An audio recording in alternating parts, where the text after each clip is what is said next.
Hello, today is Monday, March 10th, and welcome to episode 424 Fault Lines, the National Security Institute's podcast that gets you quickly up to speed 3 times a week on the national security and foreign policy debates shaking up America. I'm Jessica Jones, and I'm joined today by NSI Advisory Board member Les Munson and two of our favorite guests, Bishop Garrison and Jeffrey Wells. Jeffrey is rocking our vest too, so very much my favorite this morning. Okay, so what are we talking about? Over the last 3 weeks, Chinese warships have been making their presence felt around Australia, sailing within 200 miles of Sydney and conducting live fire drills near New Zealand. At the same time, their forces have been spotted near Taiwan and Vietnam, an unmistakable show of strength from Beijing at a time of perhaps growing global uncertainty. China insists that it's complying with international law, but our allies in the Indo-Pacific are a little rattled. This comes in light of the shifting political landscape in D.C. We've discussed at length President Trump and Zelensky's discussions in the Oval Office and, questions about America's commitment to our allies writ large. South Korea itself has also been facing potentially a little bit of pressure from from President Trump.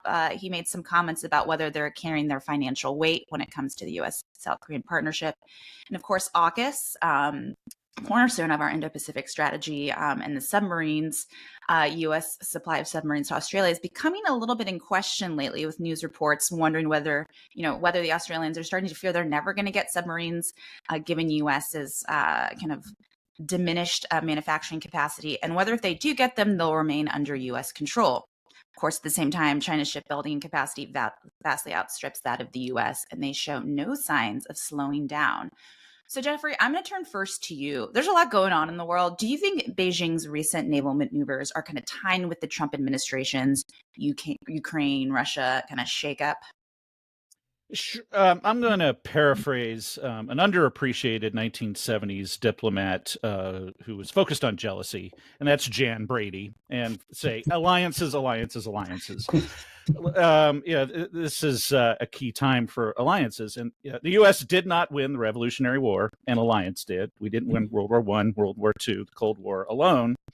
Alliances did, and certainly China, Iran, and Russia see the value in alliances because power is multiplied through partnerships. There's no doubt that America has the muscle to fight alone, but a strategy requires us to kind of strategize about winning. And countering China's naval expansion really means rallying our allies, not alienating them. And if Trump's team doesn't mend the fences, the U.S. risks facing a Pacific showdown that we're outnumbered and unprepared for. Listen, Captain America needs the Avengers. For Bishop here, Daredevil needs Jessica Jones. It needs Foggy, needs Elektra, needs Black Widow, and Rocky needs Apollo. And DJ Khaled, he doesn't just yell, "We're the best," and drop a solo album. He brings the biggest names to ensure a hit. So fiction, so many others in the process. Fiction, history, and even music prove it that those unite win.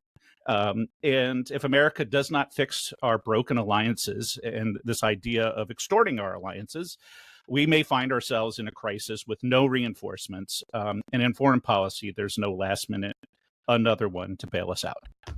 Speaking of partnerships and friends, Bishop, let's talk a little bit about AUKUS. How credible are kind of the growing concerns about U.S. submarine delivery? And if AUKUS isn't the cornerstone we thought it is, where do our friends in the region turn to? First off, Jeffrey with the tie-in of another one there at the end was just pure brilliance. In terms of AUKUS, listen, the biggest thing right now is, I think I talked about it in our little green room here beforehand, the United States is kind of going through, and particularly the national security apparatus is experiencing a glaze of myopathy, as I said before. Like, we're looking inwardly, we're looking internally, looking at opportunities to cut without thinking about second, third tier ramifications. And something like AUKUS is absolutely a bullseye as a part of that, because we have become somewhat less reliable. As we're looking to cut back on contracts, as we're bringing down spending on credit cards even to $1, they're having these additional ramifications that people just that we're doing the cut and could not or did not foresee. So the rest of the world is looking at us going through this and are viewing us as just generally being less reliable. Are we going to stand by what we have said for generations, our values? Are we going to stand by our allies who stood by us at some of our absolute worst times as a country to move us forward? And I think that's really a part of what Jeffrey's speaking about here when you talk about the alliances piece. So when it comes down to it, there is a time in which we were just talking about remaining a global leader, and now we're talking about remaining someone that can be depended upon within the geopolitical sphere generally. So I think that we're at a pivotal point. I think our AUKUS team are going to look deeply at us and say, hey, can we rely on the United States to deliver on these promises, on these agreements that we made around ships and around operations in the Indo-Pacific? Because if we can't, we're going to have to figure out a way to go forward without them. We're watching this happen within EU and NATO countries vis-a-vis Russia, Ukraine. And they're having significant concerns about whether or not we're reliable. And I think you're going to see these other agreements, whether they be bilateral, trilateral, or otherwise, throughout the globe that we've agreed to, having these same conversations right now. So I think it's absolutely, I think it's prudent for them to at least bring us to the table and have a conversation. So Les Bishop, discussed a lot about reliability. Do you think our allies think we're less reliable? And aside from our allies, do our adversaries think we're less reliable? Okay, I'm going to try to do all this stuff. On the AUKUS, it entirely depends on how big the defense budget is. The $6 billion increase in the current CR, not a great sign that we're going to be able to afford in the out years extra submarines for Australia. But let's see what the president's proposed budget for FY26 is. I think that is entirely a numbers game. On alliances, yes, I agree with my friends here on the podcast. On you've got to be reliable, and we're going to need allies going forward. However, let's put it in the context of the overall global situation. Last administration pissed off different allies. We're pissing off a different set over values right now. The last administration kind of went after our allies that are based on interest. And I'm thinking of Saudi Arabia in particular, where we were going to make them irrelevant. And then the Biden administration quickly realized that was a huge mistake. And a year later, completely flexed to a new arrangement. The question for the current situation is, how much are our values-based allies, and I basically speaking of Canada and Western Europe, how much nonsense are they going to put up with from this administration before they flee? I will tell you, it's a lot. And the real play here, and to Jeffrey's earlier point about how we won World War I, World War II, and the Cold War, well, we won World War II. Russia, the Soviet Union was our ally in that effort. During the Cold War, we brought the People's Republic of China on side.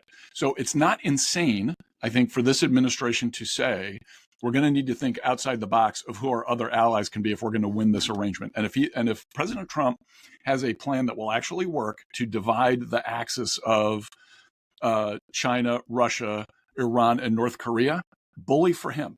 I haven't quite seen the explanation that makes sense to me yet, but I am willing to listen. And so what I'm hoping for is that the president, despite all of the and by the way, I think some of the stuff that's going on is total nonsense. We got to fulfill our obligations. Canceling the foreign aid program is really stupid. Let's do smart things. But I'm willing to listen to what for an overall strategy here that makes sense on the way forward. That articulates, hey, this is actually good for us a generation from now. So in 2045, here's why what I'm doing now will make sense. So, Les, are you saying that we're trading Europe for Russia? Or we're thinking Europe will stay with us as we bring Russia on? I think there's been a lot of talk the last few days about what a catastrophe this is. I think it's a total overreaction. I'm not saying I'm endorsing canceling intel sharing with Ukraine. I think that's really dumb. But I think the Europeans have no choice but to stay with us. And so at the end of the day, and so Trump pushing on them a little bit is okay, as long as it doesn't go too far and he's got a plan that makes this thing work in the long run. So all we need to do is still be together in 2045, and we can come back to this episode and see whether Les was right. Done. That's a wrap. Thanks so much to Kelly Crowley and our guest today, and Claude Jennings and our entire team for their help in producing today's episode. Join us in 2045 Or if you're not sure what you're doing, then on Wednesday, March 12th, for another episode of Fault Lines, the National Security Institute's podcast that gets you smart fast on the national security and foreign policy debates shaking up America. Check us out on YouTube and rate, review, and subscribe.